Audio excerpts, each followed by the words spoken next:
அல்லாஹ்வின் தூதர் ஸல்லல்லாஹு அலைஹி வஸல்லம் அவர்கள் ஒரு அழகான பிரார்த்தனை செய்கிறார்கள்.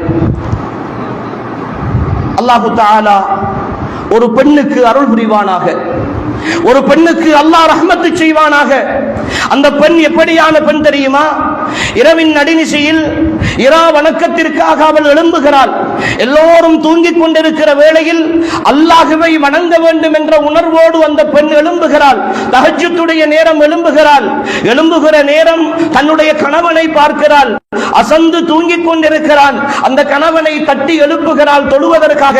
ஆனால் அவன் தூக்க மயக்கத்தின் காரணமாக எழும்புவதற்கு மறுக்கிறான், அல்லது எழும்பாமல் தொடர்ந்து தூங்குகிறான். கொஞ்சம் தண்ணீரை எடுத்து வந்து அந்த கணவனுடைய முகத்திலே தெளித்துவிட்டு அவனை அந்த திரா வணக்கத்திற்காக, தொழுகைக்காக எழுப்பி இருவருமாக சேர்ந்து தொழுகிற அந்த பெண்ணுக்கு அல்லாஹ் அருள் புரிவானாக என்று அல்லாஹ்வின் தூதர் ஸல்லல்லாஹு அலைஹி வஸல்லம் அவர்கள் பிரார்த்தனை செய்கிறார்கள். அதே போன்று ஒரு ஆணுக்கு, ஒரு கணவனுக்கு அல்லாஹ் தஆலா அருள் புரிவானாக.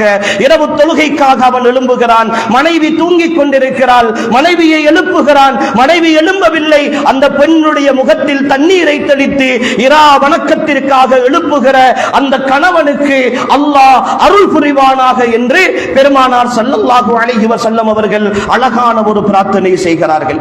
அன்புக்குரிய சகோதரிகளே, இந்த பிரார்த்தனை, இந்த அல்லாஹ்வின் தூதருடைய வழிகாட்டல் எங்களுக்கு சில விஷயங்களை கற்றுத் தருகிறது. முதலாவது விஷயம், எங்களுடைய வாழ்க்கையில் நான் இந்த மார்க்கத்தை அமுல்படுத்துகின்ற, இந்த மார்க்கத்திற்கு முன்னுரிமை கொடுக்கிற, அல்லாஹ்வுடைய கட்டளைகளுக்கு வழிபடுகிற ஒரு பெண்ணாக நான் இருக்கிற பொழுது எனக்கு அல்லாஹ்வின் தூதருடைய பிரார்த்தனை, அல்லாஹ்வுடைய அருள் எனக்கு கிடைக்கும். அல்லாஹ்வுடைய அருள் கிடைக்கிற ஒரு குடும்ப வாழ்க்கை சந்தோஷமான வாழ்க்கையாக இருக்கும்.